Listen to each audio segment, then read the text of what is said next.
तर तिकडे गेल्या काही दिवसांपासून सतत झालेल्या जोरदार पावसामुळे सातारा जिल्ह्यातील कोयना धरणात 82 टीएमसी पाण्याचा साठा जमा झालाय। कोयना धरणाची पाणी साठवण्याची क्षमता 105 टीएमसी असून त्यातील 82 टीएमसीने पाणी साठा आता जमा झाल्याचं पाहायला मिळतंय।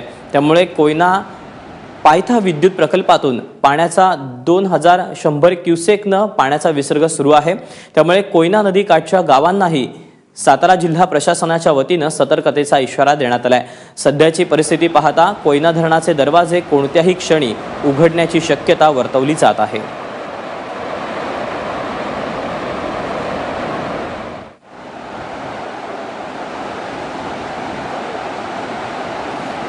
तेव्हा कोयना धरण जे आहे ते सुद्धा कुठल्याही क्षणी भरू शकतं। जवळपास 82 टीएमसी इतका पाणीसाठा कोयना धरणात पाहायला मिळतोय।